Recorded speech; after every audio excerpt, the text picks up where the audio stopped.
This summer, I went on a study abroad for a month at the University of Jyväskylä in Finland. Last fall, I got the itch that I needed to move, I needed to go somewhere. I was really uneasy and I just needed to move and go, and Laramie wasn't doing it for me. So I went on the great University of Wyoming study abroad website, and then I was looking for a summer program because I didn't want to commit to a full semester or a full year. So I narrowed it down to summer programs. Then I was thinking about, if it's going to be a summer, I don't want to have to learn a whole nother language because it's just not enough time and it's not practical. So I narrowed it down to English. And then I was looking at different programs, and the University of Jyväskylä in Finland was the most interesting one and seemed to most align with my program, and so that was it. It just kind of picked me. So it was 4 weeks and I had a class each week, so a total of 4 classes. The first class I took was basic Finnish language and culture, and then the second week was actually a athletics class. It was emotions in sport performance, so it was a sports psychology class, and it wasn't really a communication class, but it was still very interesting, and that's the kind of class that I wouldn't get here, so I thought it would be a great way to kind of expand my knowledge and get out of my little bubble. Then the third week I took was interpersonal communications and social networks in a multicultural world. There was people from Greece, from Russia, there's another student from the US, and then there was a girl from Vietnam. So it was very interesting to see all the different perspectives and human communication and interactions from different cultures. In the fourth week, I took basics in rhetoric and ethics. So it was like a philosophy class about what is logic, how do you debate, and all of that.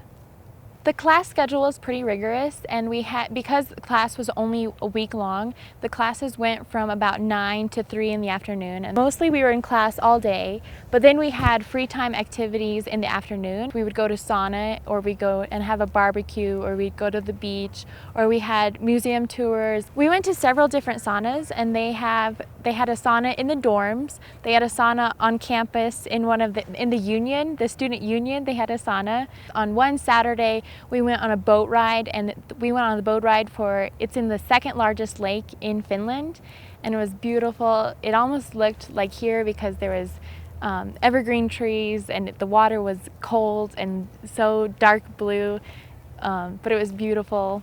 So we went to this touristy Viking restaurant and got reindeer steak, red deer fillet, and then reindeer liver. I do not advise eating liver anything.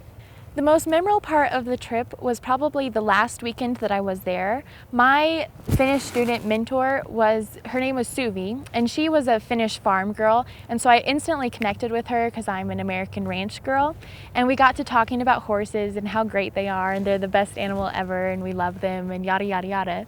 And then she was saying that her dad trains racehorses for Finland, and he's this Finnish racehorse trainer, and I was like, oh my gosh, that's so interesting, that's so cool. And then she invites me to her house. She's like, would you like to come to my house and see Finnish countryside? And of course I said, yes, of course, yes, please, please, please let me come.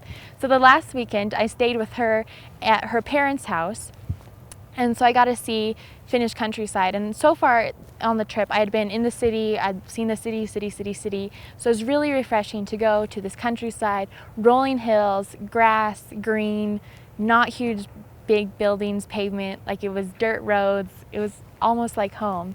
And I got to see a barn from Finland, and I got to see Finnish horses.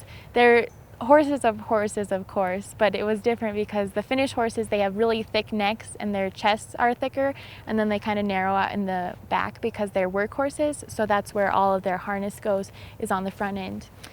And then it just gets better because Suvi's dad is a horse trainer, and they do carts. They do horse race carts. They're not mounted races, they're carts.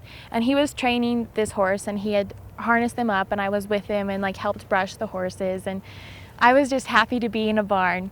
And then Suvi and her dad were talking, and then Suvi turns to me and speaks to me in English, and she's like, would you like to ride on the cart with my dad on one of these as he goes through this training loop. And I was like, yes, yes, so if that's okay, I'd love to. So I ride on this cart with Suvi's dad. He speaks no English. I speak very little Finnish. So it's just me and this old man riding through the forest with this Finnish horse trotting on a cart. And it was really quiet, and I really got to see the countryside because you can't go back there with cars. It's just for horse carts. So I was just happy as can be. I'm in Finland. I'm with this guy. I'm on this horse cart. Everything's wonderful and perfect. We get back to the barn and we unharness and like put everything away, and I thought that's all I was gonna get, and I was happy as could be, like that is awesome. And then her dad and Suvi and her dad are talking and they're chatting, and then they're like, then she turns to me and she's like, would you like to drive one of the carts? And I was like, is that okay? Like, do you trust me enough to do that? Like, is that all right? But yes, yes, yes. And she's like, yeah, you clearly know what you're doing with horses. We'll let you drive a horse. So I was like, yes, score, best thing ever. So we get this new horse and harness them and brush them and everything, and then get them up on the cart. And then they hand me the reins and they're like, okay, here you go. And then Suvi's dad rides with me in the cart, but I get to drive the cart. So it was awesome. It was fantastic. And even though I spoke no little Finnish and the dad spoke no English, we were able to communicate because we were trotting like we were supposed to, and I was really holding them back because I wasn't sure like how fast can this horse go without it wrecking. Like, I don't know what's allowed. So I was definitely holding them back quite a bit. And then the dad says something in Finnish and he moves his hand like this, like, it's okay, keep going. So I like let it out a little bit, like, is this okay? And he nods, and then I let it out some more, and then we get going.